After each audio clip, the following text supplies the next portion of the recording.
देश के सबसे बड़े बैंकिंग घोटाले को अंजाम देकर एंटीगुआ में बैठा हीरा कारोबारी मेहुल चोकसी, जिसने भारत की नागरिकता को छोड़ दिया है।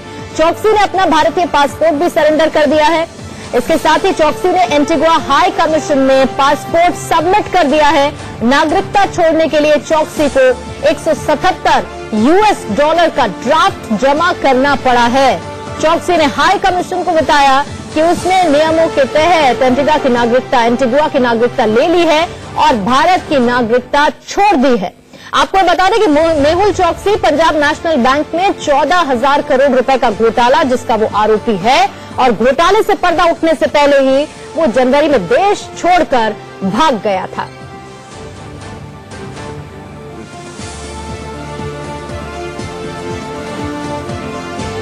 और इस पर और ज्यादा बातचीत करने के लिए नेशनल स्ट्रेटेजिक अफेयर्स एडिटर आशीष मेरे साथ जुड़ चुके हैं। आशीष, इस मामले की एक एक डिटेल बताइए और उसका क्रक्स अब क्या निकलता है। क्या मेहुल चोकसी को भारत अब लाना मुश्किल होगा? जी पूर्णिमा, इस खबर के दो पहलू हैं। सबसे पहले कि मैं उन दो पहलुओं पर आऊं जो एक्टिविटीज हुई हैं सुबह से एंटीगुआ बरमूडा में, उसके बारे में। सबसे पहले कि मेहुल चोकसी ने आज सुबह जाकर जो भारतीय उच्चायोग है वहां पर अपना भारतीय पासपोर्ट प्रत्यर्पण कर दिया, उन्होंने सबमिट कर दिया है। और $177 की जो बात कही जा रही है वो एज पर प्रोसीजर है। जब भी आप भारत की नागरिकता जब आप त्यागते हैं और पासपोर्ट सबमिट करते हैं तब ये फीस होती है $177 जो उन्होंने पे की है। अब इस खबर की दो पहलू पे आते हैं। पहला कि मेहुल चोकसी ने जो भारत का पासपोर्ट उन्होंने सबमिट किया है वो एक प्रोसीजर है, क्योंकि भारत के जो संविधान के मुताबिक कोई भी नागरिक का दो देशों की नागरिकता नहीं ले सकता। विश्व में कई ऐसे देश हैं जो डुअल सिटीजनशिप दोहरी नागरिकता देते हैं, लेकिन भारत के कॉन्स्टिट्यूशन के मुताबिक वो दोहरी नागरिकता नहीं हो सकती। तो जिस दिन से मेहुल चोकसी ने 2017 में ही एंटीगुआ सरकार की नागरिकता ले ली थी, उसके बाद से भारतीय सरकार ने, जो विदेश मंत्रालय है, उन्होंने उनका भारतीय पासपोर्ट रद्द कर दिया था। तो आज जो मेहुल चोकसी ने किया है वो केवल प्रोसीजर है। लेकिन अब आगे और सबसे बड़ा दूसरा पहलू है कि क्या इस पर इस स्टेप का जो मेहुल चोकसी ने लिया है उसका केस पर असर पड़ेगा। थोड़ा बहुत कुछ लंबे समय के लिए असर जरूर पड़ेगा। इसके लिए अगर दर्शकों को समझा सके, सबसे पहले मेहुल चोकसी अब तक जब तक उसने भारत का पासपोर्ट समर्पित नहीं किया था तब तक वो भारत की नागरिकता थी उसकी। तो भारत सरकार अगर लीगल केस लड़ रहा है एंटीगुआ में, ठीक उसी तरह जिस तरह से लंदन में विजय माल्या के खिलाफ लड़ रहा है, तो वो केस अब तक ऐसे था कि भारत सरकार एक भारतीय नागरिक को लेकर विदेशी जमीन पर केस लड़ रहा है। लेकिन अब थोड़ा सा और पेचीदा हो गया है कि अब भारत सरकार एक विदेशी नागरिक के खिलाफ विदेशी जमीन पर केस लड़ रहा है।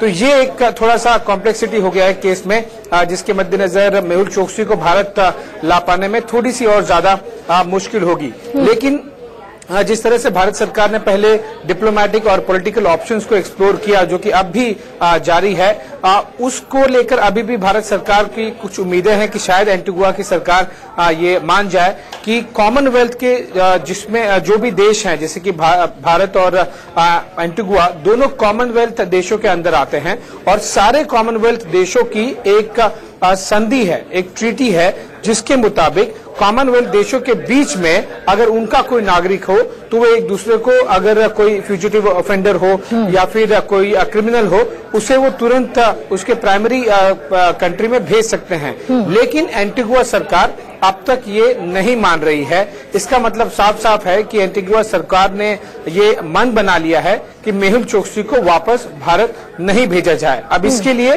भारत सरकार के पास केवल एक ही रास्ता है कि वो एंटीगुआ में उनके कोर्ट्स में एंटीगुआ सरकार के और मेहुल चोकसी के खिलाफ केस लड़े, जो कि अभी फिलहाल जारी है विदेश मंत्रालय द्वारा। यानी कि आशीष, इसको थोड़ा सा और मैं इजी करूं तो कहने का मतलब ये है कि एक तो अब ये प्रोसेस लंबा हो जाएगा, दूसरी तरफ आपने ये क्रक्स रखा कि अब हम दूसरे कंट्री के सिटीजन को भारत लाने की कोशिश करेंगे क्योंकि उसने फ्रॉड यहां किया है। तीसरा, सीबीआई की तरफ से जो आरोप पत्र दाखिल किया गया है इस मामले में, इस बड़े घोटाले में, अब वो पूरा आरोप पत्र जिसे लेकर केस लड़ना होगा वो हमें दूसरे देश के सिटीजन के लिए उसको वापस लाने के लिए लड़ना होगा, राइट? बिल्कुल, इसीलिए ये केस अब थोड़ा सा और कॉम्प्लेक्स हो गया है और जिसके मद्देनजर अब ये न्यायिक प्रक्रिया अगर देखें, एंटीगुआ की न्यायिक प्रक्रिया, उसमें ये थोड़ा सा और ज्यादा चलेगा। क्रिश्चियन मिशेल जेम्स के केस के हमारे पास एक साफ साफ उदाहरण है कि देखिए वो ब्रिटिश नागरिक थे, लेकिन जल्दी से भारत उन्हें नहीं ला पाया। 2012 से उनके खिलाफ केस चल रहा है इटली में, स्विट्जरलैंड में, लेकिन फिर भी भारत सरकार नहीं ला पाई थी। जैसे ही वो तीसरे देश पहुंचे यूएई, उसके बाद में ही भारत कुछ कर पाया।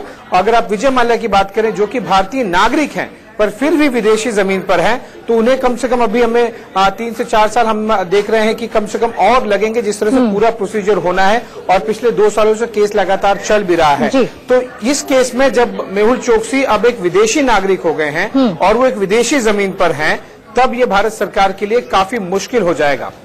ठीक, एक बड़ा झटका भी इसे हम कह सकते हैं। फिलहाल के लिए बहुत बहुत शुक्रिया आशीष, आपका जानकारी देने के लिए।